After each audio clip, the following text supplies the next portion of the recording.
अस्सलाम वालेकुम students. Business research method के कोर्स के साथ आज मैं आपके साथ हूँ क्वेश्चन ईयर डिज़ाइन में। It's a chapter number 6 and although it's a session 6 now आज जो हम बात कर रहे हैं वो हम क्वेश्चन ईयर डिज़ाइन की बात कर रहे हैं कि how to design the questionnaire. जिस तरीके से लास्ट टाइम जब हम बात कर रहे थे स्टूडेंट्स, तो हमने वहाँ पर अपने डेटा कलेक्शन के मेथड्स देखे थे कि डेटा कलेक्शंस जो है वो टू टाइप ऑफ मेथड से होता है।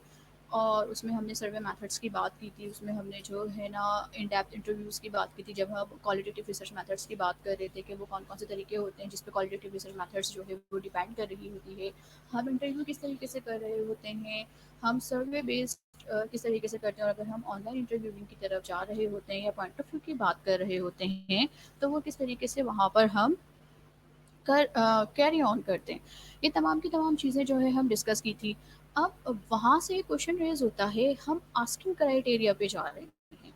सर्वे करते टाइम हम लोगों से क्वेश्चन पूछ रहे हैं। इंटरव्यू करते टाइम हम जो है लोगों से उनके ओपिनियन पूछना चाह रहे हैं। तो जब हम उनके ओपिनियंस लेना चाह रहे हैं, हम उनसे उनके क्वेश्चंस पूछना चाह रहे हैं, तो वो कौन-सा तरीक़ेकार होगा कि हम बेस्ट पॉसिबल मैनर में इस तरीके का क्वेश्चन पूछें कि हमें अपने रेलेवेंट आंसर मिल जाए, अपनी स्टडी के मुताबिक रेलेवेंट आंसर मिल जाए, और हमें उसको जो है उन इन्फॉर्मेशंस को ज़्यादा फ़िल्टर ना करना पड़े। क्योंकि जब हम क्वेश्चंस पूछ रहे होते हैं और अगर अगर हमने जो है ओपन एंडेड क्वेश्चन पूछ लिया, तो वहाँ पर आपका रिस्पोंडेंट फ्री होता है वो अपने ओपिनियन बताने के लिए। तो कौन-सा बेस्ट वे होगा और वो कौन-सी मेथोडोलॉजी यूज़ करेंगे हम जो है क्वेश्चन में, वो तमाम की तमाम चीज़ें जो है हम अब क्या कर रहे हैं, आज पढ़ने के लिए जा रहे हैं कि हम अपना क्वेश्चनियर किस तरीके से डिज़ाइन कर रहे होते हैं। जैसे कि आप अपने प्रीवियस कोर्स में जो है अपने असाइनमेंट्स कर चुके हैं, अपने प्रोजेक्ट्स कर चुके हैं, जिसमें आप लोगों ने जो है ना अपनी ही सर्कल में रहते हुए स्टूडेंट्स के जो है ओपिनियन मालूम किए थे रिलेटेड सब्जेक्ट के मुताबिक। तो वहाँ पर भी आप लोगों ने जो है कुछ टेक्निक्स एंड कुछ ट्रिक्स जो है ना वो इस्तेमाल की थी। जो वो आप टेक्निक्स एंड ट्रिक्स इस्तेमाल कर रहे थे, एक्चुअली वही टेक्निक्स एंड ट्रिक्स जो है ना वो आप यहाँ पर देखेंगे, लेकिन अब हम उनको बाय नेम, बाय मैथोडोलॉजीज, बायोलॉजिकली जो है ना उसको अब हम जो है अंडरस्टैंड करेंगे। नाउ स्टार्ट लेते हैं स्टूडेंट अपना क्वेश्चनियर डिज़ाइन के टॉपिक को। एक्चुअली क्वेश्चनियर डिज़ाइन करना क्यों ज़रूरी होता है? Better information usually leads to better decision. जितनी बेस्ट इन्फॉर्मेशन आपके हाथ में होगी, जितनी एक्यूरेट इन्फॉर्मेशन जो है आप पजिस करेंगे अपने टॉपिक को लेते हुए, वो इन्फॉर्मेशन क्या कर रही है, आपके बेटर डिसीजन में हेल्प आउट कर रही है। क्योंकि बिजनेस रिसर्च मैथड्स का काम क्या है? डिसीजन मेकिंग करना। प्रॉब्लम आपके सामने मौजूद है, प्रॉब्लम अराइज हो चुकी है, आपने अपना डेटा गैदर कर रहे हो, इट मीन्स दैट आप इन्फॉर्मेशन कलेक्ट कर रहे हो। और जब आप इन्फॉर्मेशन कलेक्ट कर रहे हो और उस इन्फॉर्मेशन की बेस पे क्या कर रहे हैं, आप डिसीजन ले रहे हैं। तो इन्फॉर्मेशन कलेक्ट करने के लिए जो आप टूल यूज़ कर रहे हो वो आपके पास क्या है? क्वेश्चनियर एक टूल आप यहाँ पर इस्तेमाल कर रहे हो। Okay, therefore, a crucial part of good research is concerned with the making sure that the questionnaire design address the needs of research. Questionnaire design करना जो है सबसे ज़्यादा ज़रूरी है, और ये आपके पास जो है सबसे ज़्यादा कंसिडरेबल चीज़ है आपके रिसर्च सब्जेक्ट के अंदर, आपके रिसर्च प्रोसीजर के अंदर। Now meaning of questionnaire: a set of printed and or written questions with a choice of answers devised for the purpose of a survey or statistical study. आप क्या कर रहे हो, एक प्रिंटेड और रिटर्न क्वेश्चनियर जो है वो डेवलप कर रहे हो, और वहाँ पर आप अपने रिस्पोंडेंट से आंसर ले रहे हो ताकि आप अपनी स्टडी को कंटिन्यू कर सकें। क्वेश्चन आपके अब एग्जाम्पल में क्या क्वेश्चनियर किस तरह हो सकते हैं? या तो आप थ्रू द क्वेश्चन शीट पूछ रहे हो, आपके पास सेट ऑफ क्वेश्चंस मौजूद हैं, आप सर्वे फॉर्म के ऊपर बात कर रहे हो, या आप जस्ट काइंड ऑफ कोई भी जो है इलेक्ट्रॉनिक फॉर्म जो है इलेक्ट्रॉनिक डिवाइसेस के थ्रू अपना इलेक्ट्रॉनिक फॉर्म जो है वो बना रहे हो। That is called the questionnaire. Okay, अब सेट ऑफ क्वेश्चंस में आप किस तरीके से यूज़ कर रहे हो, या क्वेश्चनियर शीट किस तरह बना रहे हो, सर्वे फॉर्म आप किस तरह बना रहे हो, इसके जो है कुछ पार्ट्स होते हैं। समटाइम जब आप अपने किसी भी रिस्पोंडेंट से इन्फॉर्मेशन ले रहे होते हो, तो वहाँ पर आपके पास आपकी जो है कुछ डेमोग्राफिक इन्फॉर्मेशन होती है। अब वो डेमोग्राफिक इन्फॉर्मेशन आपकी स्टडी का पार्ट होती है कि भाई आपके पास आपकी जेंडर मेल है या फीमेल है, आप किस एज ग्रुप से जो है अपना डेटा ले रहे हैं, क्योंकि आपकी स्टडीज़ जो है बहुत ज़्यादा वर्ड स्टाइल होती है। फॉर इंस्टांस कि आप जो है लॉयल्टी, कस्टमर की लॉयल्टी को डिस्कस कर रहे हो, आप कस्टमर की लॉयल्टी पे बात कर रहे हो, तो आप वहाँ पर देखें एक फैक्टर जो है आपके पास एज फैक्टर भी मौजूद है। एज फैक्टर किस तरीके से मौजूद है, जो आपके पास 30 प्लस के लोग होते हैं या 35 प्लस के लोग होते हैं, वो बहुत ज़्यादा जो है अपनी प्रोडक्ट से जो है वो स्विच नहीं कर रहे होते। प्रोडक्ट से स्विच करने का या ब्रांड लॉयल्टी या कस्टमर लॉयल्टी जो है उसके कम होने का जो सवाल होता है वो होता है आपके अंदर एडल्ट में। 18 के बाद 25 आपको एक्सपीरियंसेस करने का शौक होता है, न्यूली प्रोडक्ट्स के साथ आप एक्सपीरियंसेस कर रहे होते हो। लेट सपोज दैट आप सेल फोन या मोबाइल फ़ोन की बात ले लें, तो सेल फोन या मोबाइल फ़ोन अगर आप जो है 40 प्लस के 30 प्लस 35 या 40 प्लस के एज के लोगों से बात करें, तो वो नॉर्मली क्या करते हैं, सिंपल फ़ोन इस्तेमाल करना शुरू करते हैं। सिंपल फ़ोन इस्तेमाल करने को जो है वो वहाँ पर फेवर दे रहे होते हैं। लेकिन अगर आप जो है अपने जेंडर के लोगों की बात करें, तो हर एक नया आने वाला फ़ोन और उसकी फीचर्स इस्तेमाल करने के लिए जो है आप हैबिचुअल होते हो, और आप हमेशा क्या कर रहे होते हो, वहाँ पर उस चीज़ को जो है फेवर दे रहे होते हो कि न्यू टेक्नोलॉजी जो है वो मार्केट में कौन सी अराइज है, न्यू टेक्नोलॉजी के मुताबिक आप अपनी चीज़ें इस्तेमाल करें। That is called the customer and brand loyalty. और उसके अंदर आपके पास क्या है, आपका एज फैक्टर जो है वो एक इंपॉर्टेंट फैक्टर है। देन इसके अंदर जो है डेमोग्राफिक्स की बात में अगर हम कर रहे हैं, तो यहाँ पर जेंडर भी आपके पास क्या कर रहा है, एक एलिमेंट बन रहा है यहाँ पर। देन फिर आपके पास आपकी लोकेशन भी जो है यहाँ पर एक एलिमेंट बन रही है। सेट ऑफ क्वेश्चंस में जब आप brand loyalty and customer loyalty की बात कर रहे हो, तो यहाँ पर ये दोनों जो है आपके पास वेरिएबल्स मौजूद हैं। इवन कि आप इसके साथ जो है customer satisfaction, customer perceiveness, trend, fashion, अगर इन तमाम के साथ अगर आप अपनी स्टडी कंडक्ट कर रहे हो, तो डिफरेंट वेरिएबल्स यहाँ पर मौजूद हैं। जैसे कि परसीव एक वेरिएबल आपके पास मौजूद है कि कस्टमर परसीव जो है वो किस तरीके से कर रहा है, तो एक वेरिएबल वो बन गया। उससे रिलेटेड आइटम्स जो हैं या नंबर ऑफ क्वेश्चंस जो है वो मौजूद होंगे।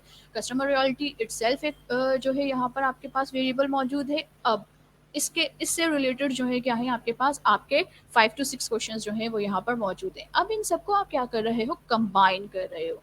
जब आप इन सबको कंबाइन कर रहे हो, तो it making a question sheet या सेट ऑफ क्वेश्चंस।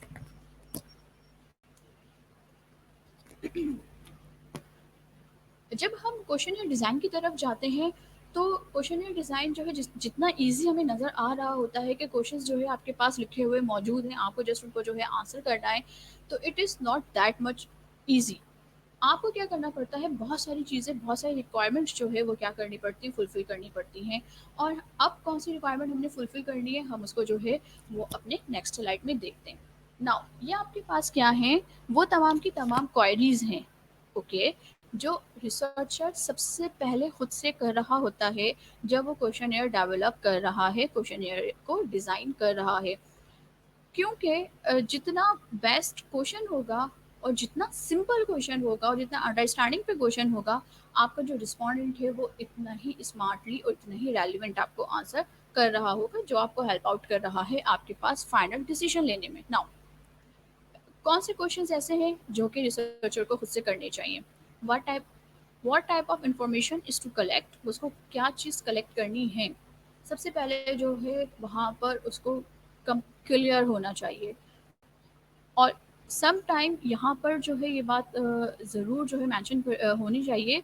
कुछ रिसर्चर्स ऐसे होते हैं जो अपने पास अपना जो है थ्योरेटिकल मॉडल भी बना चुके होते हैं, इवन अपना कॉन्सेप्चुअल मॉडल भी बना चुके होते हैं, अपनी थ्योरी को जो है अपने मॉडल के साथ जो है वहाँ पर रेलिवेंट भी कर चुके होते हैं कि हम इस थ्योरी के ऊपर काम कर रहे हैं। लेकिन at the end of the time उनका प्रॉब्लम स्टेटमेंट उनके साथ इतना क्लियर नहीं होता कि उन्हें ये बात पता ही नहीं होती कि वो किस तरीके की इन्फॉर्मेशन जो है वो कलेक्ट करें। फॉर एग्जाम्पल दैट मैं एचआर के पर्सपेक्टिव से यहाँ पर बात करती हूँ, इससे पहले हमने मार्केटिंग के पर्सपेक्टिव से बात की थी। एचआर में एक्चुअली आपने क्या करना है, आपने यहाँ पर ये देखना है कि सोशलाइजेशन जो है, वो सोशलाइजेशन जो है किसी भी ऑर्गेनाइजेशन के लिए कितनी इंपॉर्टेंट है। अब जब आप सोशलाइजेशन की बात करते हैं, तो सोशलाइजेशन क्या है, आपके पास exchange of emotion and exchange of activities and feelings as well. अब यहाँ पर आपके पास 2 लेवल्स मौजूद हैं, मतलब अब आप सोशलाइज़्ड होने के लिए किन 2 चीज़ों की ज़रूरत है। आपके पास मैनेजर भी मौजूद है, और आपके पास आपका इंटरमीडिएट जो एम्प्लॉइज़ हैं, उन एम्प्लॉइज़ के दरमियान भी जो है वो क्या होगा, एक्सचेंज ऑफ आइडियाज़ की बात हो रही होगी, एक्सचेंज ऑफ इमोशंस की बात हो रही होगी, ताकि आप एक पॉजिटिव एनवायरनमेंट जो है क्रिएट कर सकें। अब एक रिसर्चर को इस बात पे क्लियर होना चाहिए कि वो जो सोशलाइजेशन उसने चेक करनी है, एक्चुअली वो socialisation in between that employ check करनी है, या फिर वो सोशलाइजेशन जो वो चेक करने के लिए जा रहा है, वो अपने मैनेजर मैनेजर के साथ अपने एम्प्लॉयज़ के रिलेशनशिप को चेक करने के लिए जा रहा है। किस चीज़ उसकी स्टडी जो है वो किस डोमेन को प्रेफ़र कर रही है। जब तक वो इस बात पे क्लियर नहीं होगा, वो अपने क्वेश्चंस को या अपनी इन्फॉर्मेशन को इतने बेस्ट वे में कलेक्ट नहीं कर सकता।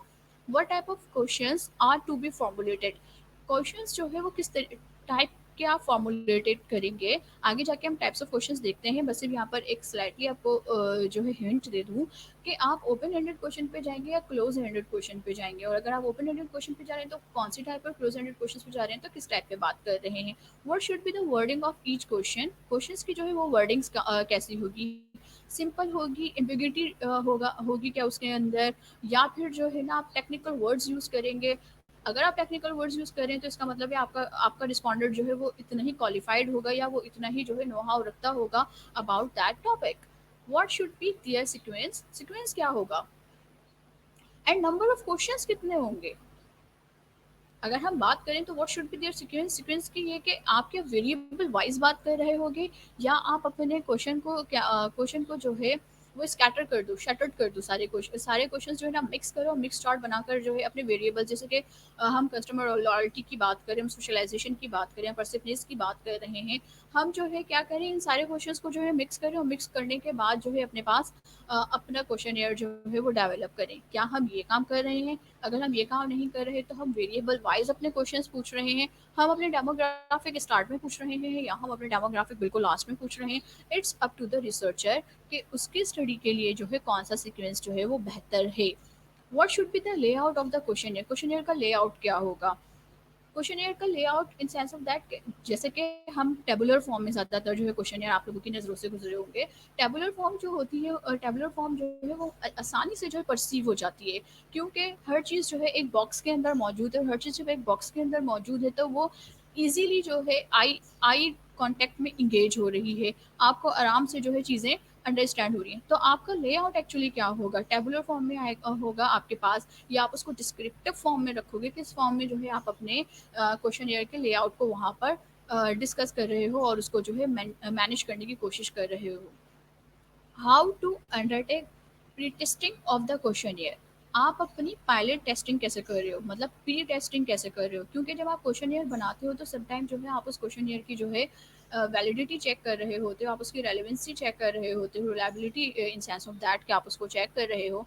तो जब आप उसको उसकी वैलिडिटी एंड रिलायबिलिटी चेक करने के लिए जा रहे हो, तो प्री टेस्ट करने के लिए जो है आप कौन सा टूल इस्तेमाल कर रहे हो, और कितना, मतलब अपने सैंपल के कितने पार्ट को आप प्री टेस्ट करोगे।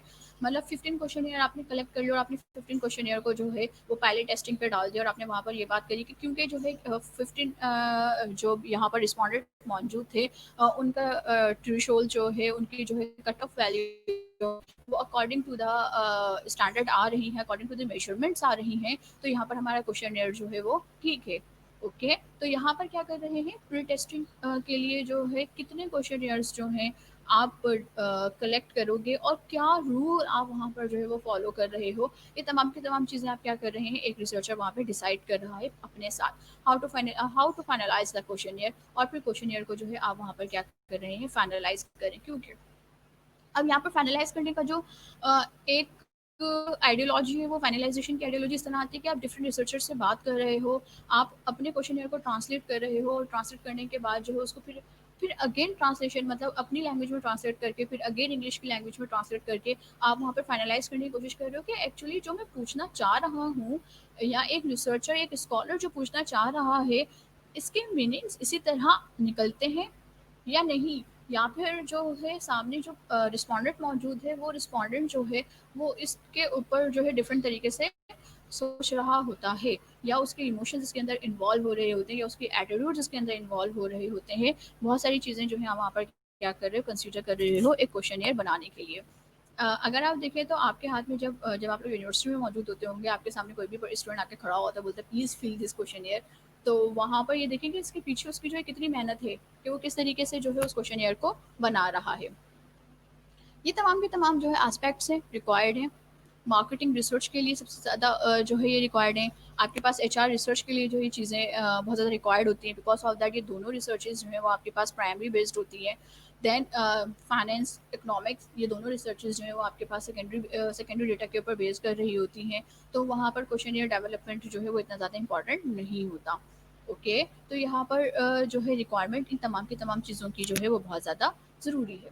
ना फिर हम बात करते हैं कि क्वेश्चन जो है वो कितने टाइप के होते हैं।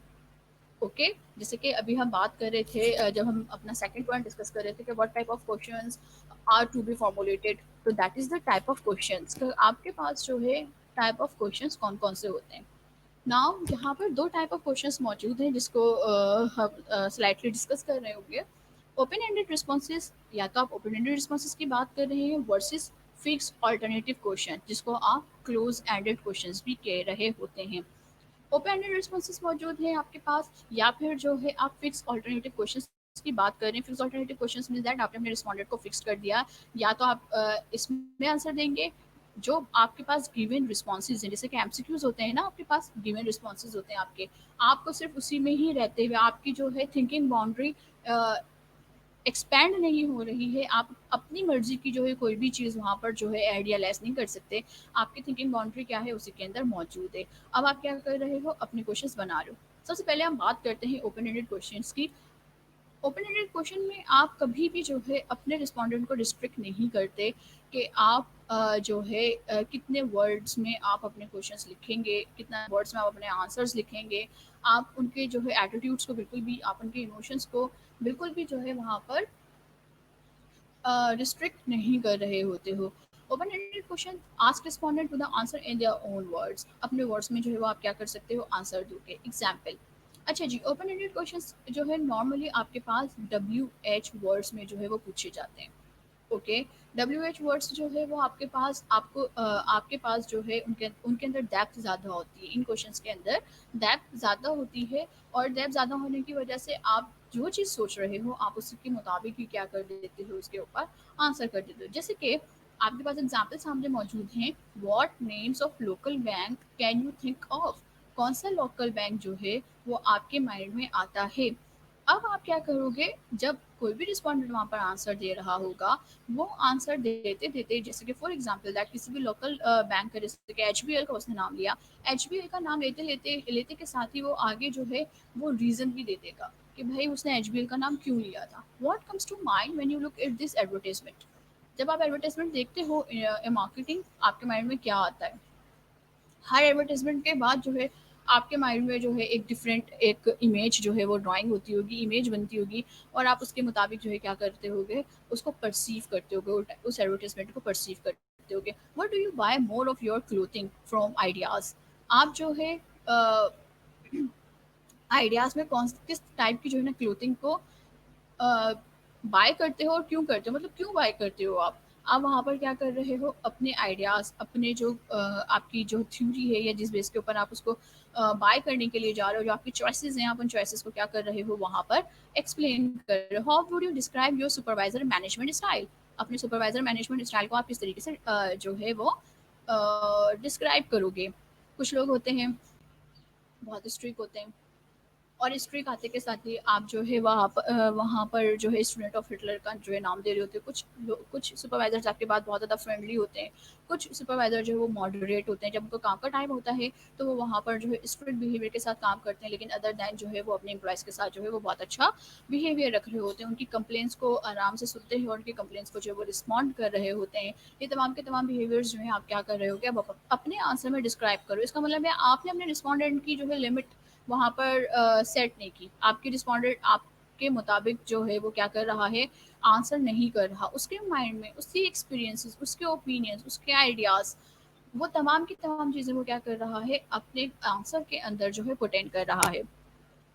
देन फिक्स ऑल्टरनेटिव क्वेश्चन जो होते हैं, नाम से जाहिर है क्लोज एंडेड क्वेश्चन है। फिक्स्ड ऑल्टरनेटिव क्वेश्चन आपने जो उनके उनके लिए चॉइस ही नहीं छोड़ी, या तो आप यस एंड नो में आंसर दें, या कुछ स्पेसिफिक वर्ड्स होते हैं जिसमें आप जैसे कि हम लिक्विड स्किल की बात कर रहे थे, तो लिक्विड स्किल में आप जो है strongly agree to strongly disagree के साथ जो है बात करें। इस तरीके से आपने क्या कर दिया, उसको लिमिट कर दिया, अपने ऑडियंस को आप क्या कर रहे हो, लिमिट कर रहे हो, ताकि जो है ना आपको अपने क्वेश्चंस फिल्टर करने में जो है वो आसानी हो जाए। Some time call close-ended question which gives specific limited alternative responses and ask them to choose the one closest to their own viewpoint. Respondent को जो बेहतर लगता है उसके हिसाब से वो क्या करे, उसके ऊपर आंसर करे। ओके।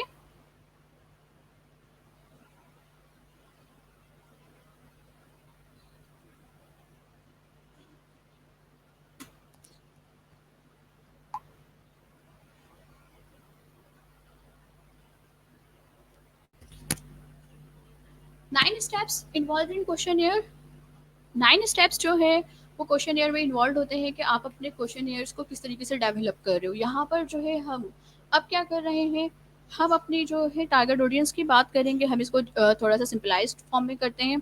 हम अपने टारगेट ऑडियंस की यहाँ पर बात कर रहे हैं और टारगेट ऑडियंस के साथ साथ हम यहाँ पर बात कर रहे हैं कि हम अपने क्वेश्चन की लैंग्वेज किस तरीके से रखेंगे। हम यहाँ पर ये बात करेंगे कि क्वेश्चन का कंटेंट क्या होगा, किस कौन सी लैंग्वेज जो है वो हम इस्तेमाल कर रहे हैं, जिसके तहत जो है हम क्या कर रहे हैं, अपने क्वेश्चन को जो है वो डेवलप कर रहे हैं ताकि हमारा रिस्पॉन्डेंट जो है वो हमें आसानी से आंसर कर सके।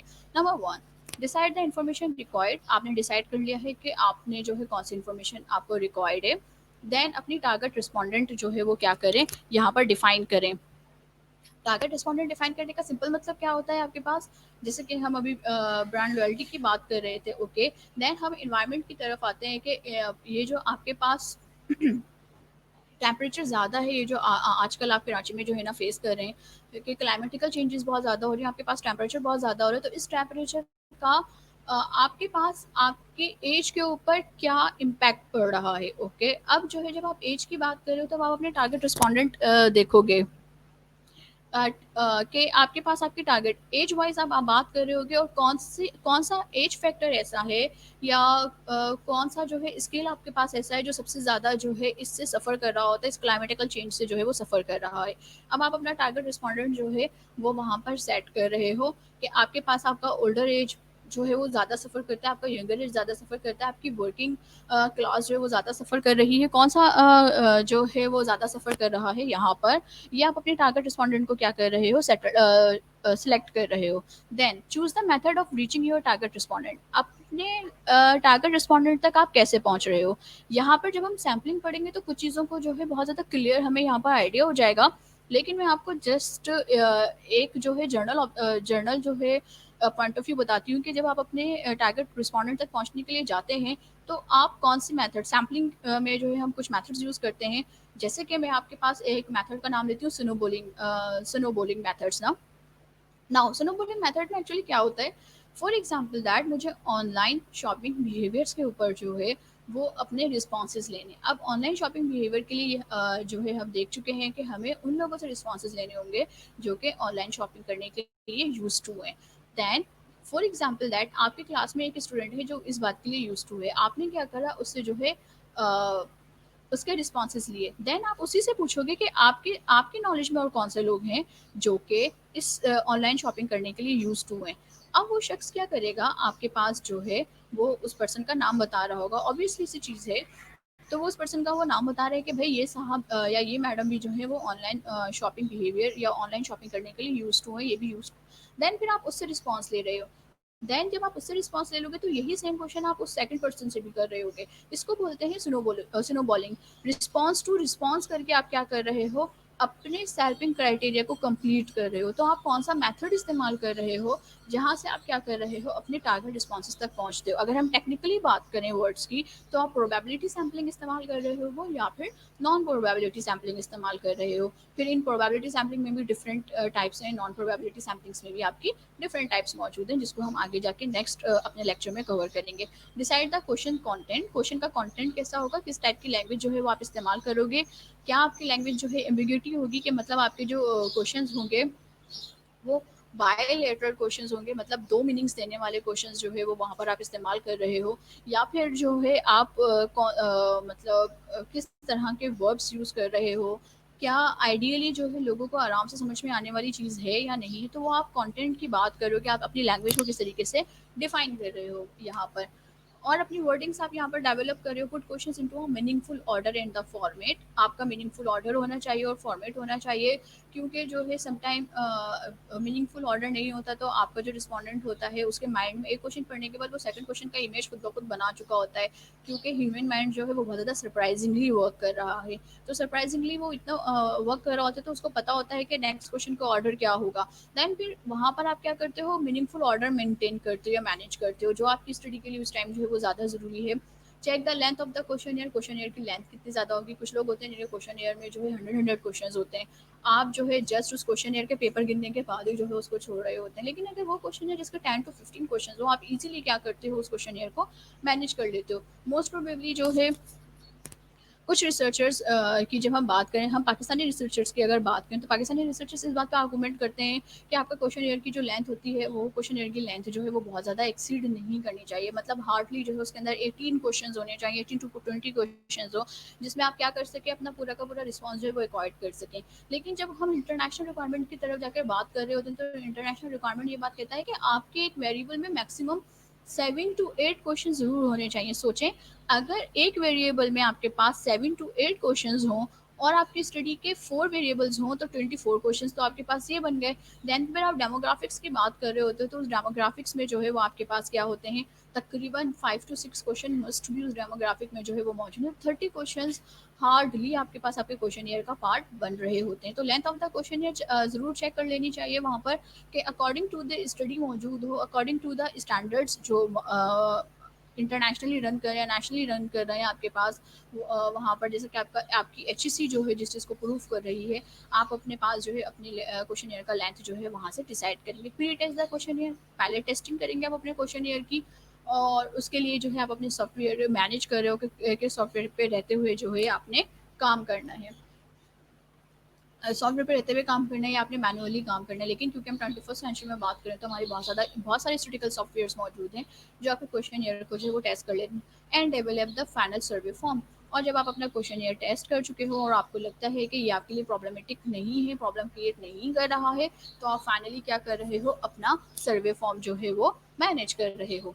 Okay, decide the information required, what are the things one need to know from the respondent, target respondent, who is the target respondent in the population, choose the methods of reaching your target respondent। आप किस तरीके से जो है अपने target respondent तक पहुंचने के लिए जा रहे हो, पर्सनल इंटरव्यू कर रहे हो, ग्रुप और फोकस इंटरव्यू कर रहे हो, या अपने क्वेश्चनियर्स को मेल कर रहे हो, या अपना टेलीफोनिक इंटरव्यू जो है वो मैनेज कर रहे हो। तो अपने टारगेट रिस्पॉन्डेंट तक आप किस तरीके से पहुंच रहे हो, ये वहाँ पर मौजूद चीज़ें हैं। Decide the question content, question content जो है वो आपके पास किस टाइप का कंटेंट जो है वो आप इस्तेमाल कर रहे हो, डमी क्वेश्चंस यूज़ कर रहे हो।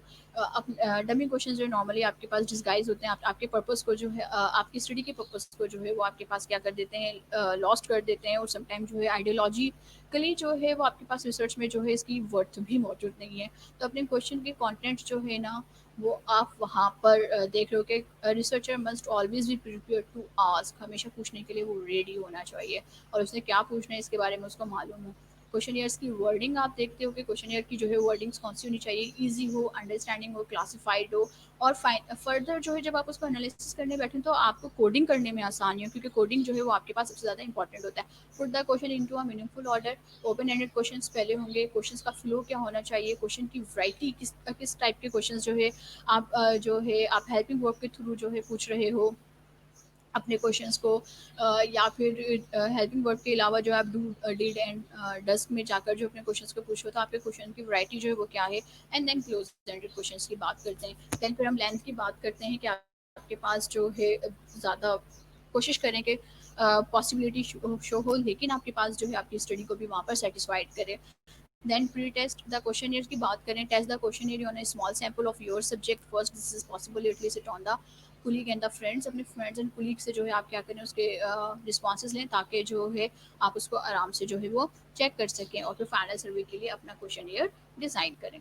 नाउ क्वेश्चन ईयर की जो है एडवांटेजेस क्या होते हैं, क्वेश्चन ईयर का सबसे अच्छा एडवांटेज ये है कि भाई ये प्रैक्टिकल होते हैं। प्रैक्टिकल इस तरीके से होते हैं, आपका रिस्पॉन्डेंट आपके सामने मौजूद है चाहे वो इलेक्ट्रॉनिकल वेज में मौजूद हो आपके पास या आपके पास फेस टू फेस या फिजिकल वे में मौजूद हो। दोनों तरीके से जो है आपके पास आपका जो है रिस्पॉन्डेंट मौजूद है और आप इससे क्वेश्चन आंसर कर रहे हो, that is called the practical. वहीं पर आप क्या करते हो, जज कर लेते हो कि एक्चुअली जो है ये रिस्पॉन्स आपके पास किस तरीके से काम करेगा आपके रिसर्च के अंदर। लार्ज अमाउंट इन्फॉर्मेशन आपके पास आराम से कलेक्ट हो जाती है, क्योंकि आपके पास जो है डिफरेंट ऑडियंस मौजूद है, डिफरेंट रिस्पॉन्डेंट मौजूद हैं, आप जिनसे आप शॉर्ट टाइम पीरियड में जो है और शॉर्ट टाइम पीरियड में जो है लार्ज नंबर ऑफ नॉलेज वहाँ से गैदर्ड कर रहे हो और आपकी कॉस्ट जो है वो वहाँ पर कम है।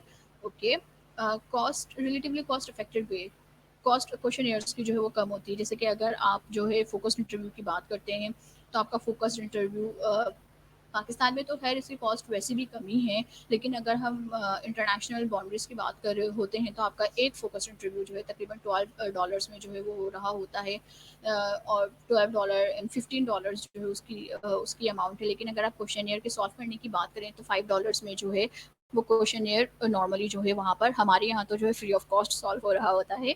लेकिन मोस्ट प्रोबेबली जो है आपके पास क्वेश्चन जब आप सोल्व करवाने के लिए जाते हो, तो जो है जर्मनी में मोस्ट प्रोबेबली जो है $5 में जो है सॉल्व करते हैं। मलाइशिया जो है वो जस्ट $2 एंड $3 में जो है वो क्या करते हैं, वहाँ पे रिस्पॉन्डेंट आपको अपना रिस्पॉन्स दे देते हैं। तो रिलेटिवली जो है इसकी कॉस्ट ज़्यादा हाई नहीं है as compare to the other methods, can be carried out by the researchers or by any number of people with a limited effect to its validity and the reliability। आप जो है इसके question जब आप answer कर रहे होते हो या आप रिस्पॉन्सेज जो है वो ले रहे होते हो, तो जो है ज़्यादा इफेक्ट वैलिडिटी एंड रिलायबिलिटी पे नहीं पड़ रहा होता। उसका रीज़न ये होता है कि इन्फॉर्मेशन को जो प्रोसेस करने की जो हैंडलिंग करने का जो एट्रीब्यूट है ना, वो आपके एक रिसर्चर के हाथ में होता है।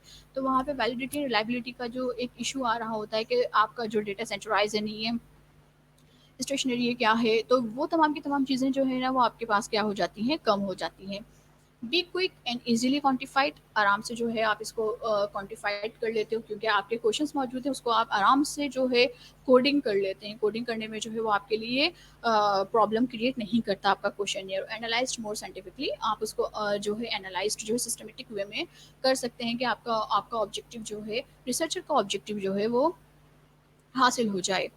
देन कुछ डिसएडवांटेज है, इनएडिक्वेट होता है। इनएडिक्वेट जो है वो इस तरीके से होता है, जब एक रिसर्चर वहाँ पर रिस्पॉन्स कर रहा है, तो जो है उसके टू टाइम का एक्सपीरियंस था। एक टाइम का एक्सपीरियंस उसका बहुत ज़्यादा पॉजिटिव था और दूसरे टाइम का एक्सपीरियंस जो है उसका बहुत ज़्यादा नेगेटिव था। अब दोनों के दरमियान वो कंफ्यूज है।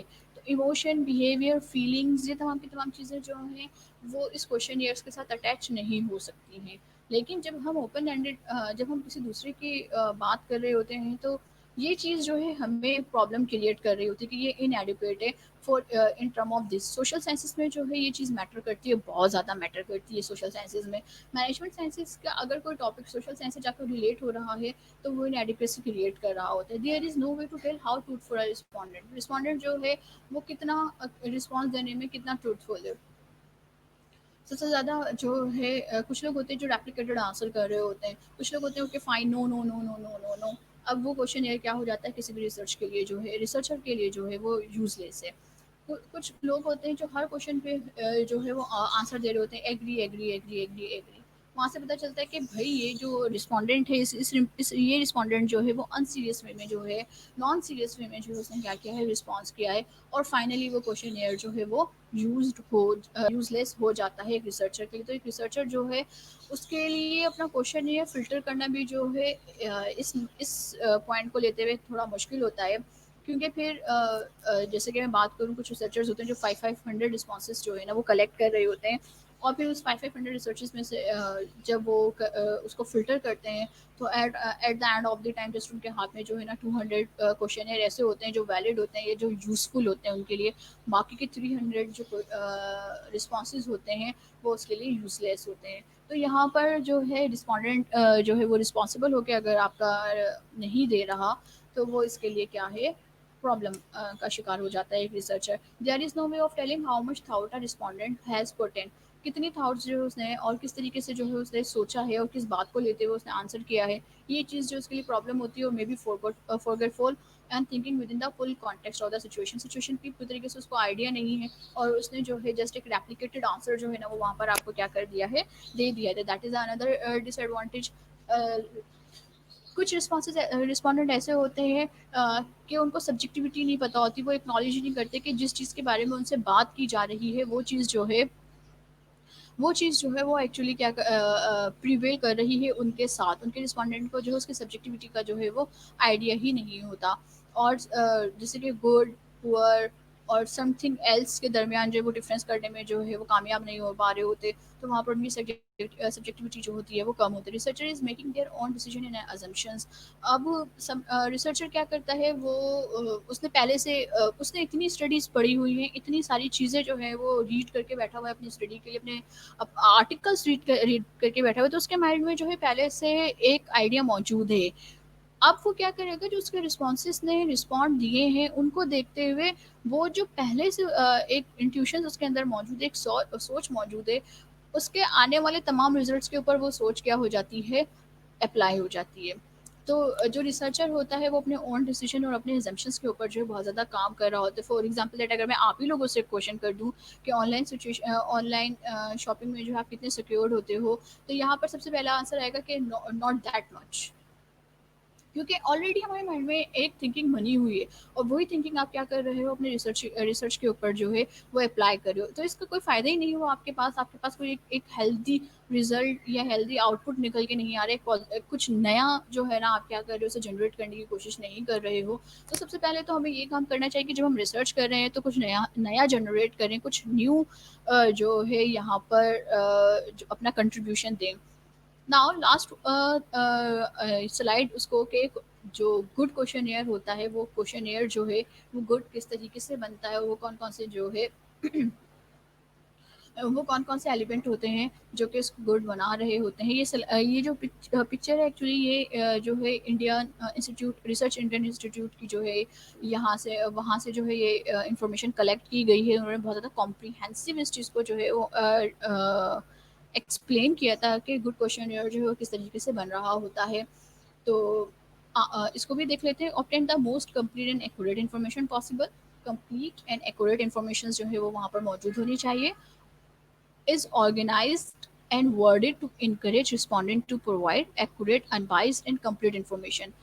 आपको क्या करना चाहिए, जब आप क्वेश्चनियर जो है किसी भी रिस्पोंडेंट को दे रहे हैं, तो अपने क्वेश्चनियर का इंट्रो इतना इम्प्रेसिव लिखें कि जो है वहाँ पर रिस्पोंडेंट ये सोचने पर मजबूर हो जाए कि भाई उसका जो रिस्पॉन्स है वो $1,000,000 वैल्यूएबल रिस्पॉन्स है।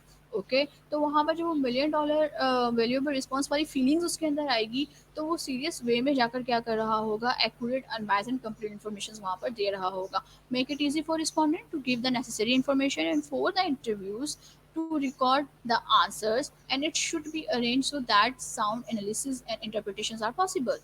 जब आप जो है रिस्पोंडेंट की तरफ जाएं, तो वहाँ पर उसका इंटरव्यू जो है वो आसान बनाए। सम टाइम देखिए, यहाँ पर इंटरव्यू की बात की गई है, फेस टू फेस इंटरव्यू की बात की गई है, तो आपका जो इन्वायरमेंट है वो बहुत ज़्यादा पॉजिटिव हो। आप इंकरेज करें अपने रिस्पोंडेंट को कि वो जो है प्रॉपर वे में आपको इन्फॉर्मेशन दें, दैन फिर वो इन्फॉर्मेशन आप क्या करें, रिकॉर्ड करें, ताकि आपको इंटरप्रेट करना जो है वो आसान हो जाए।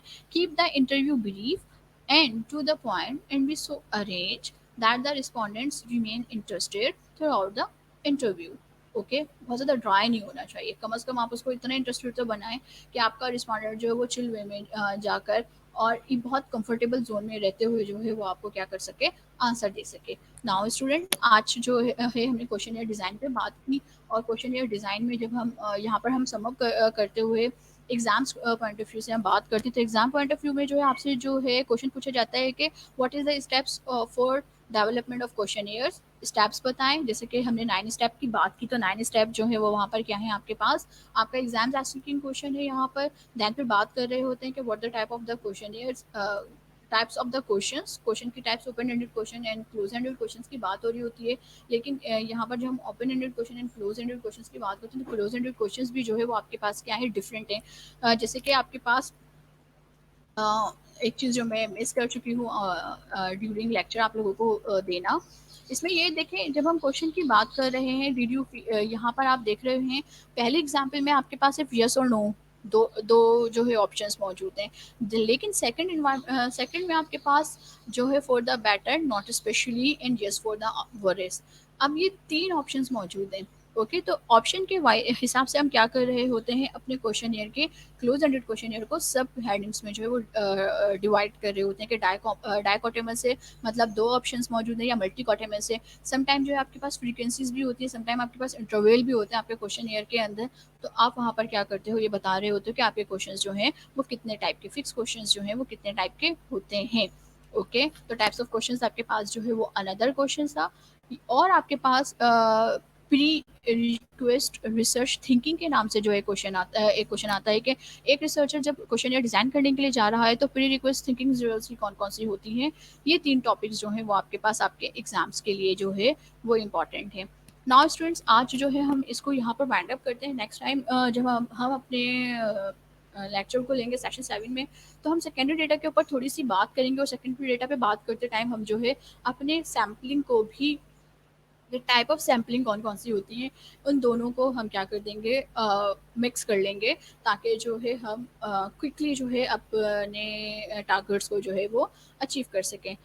आज के लिए स्टूडेंट्स, अल्लाह हाफिज़ एंड थैंक यू।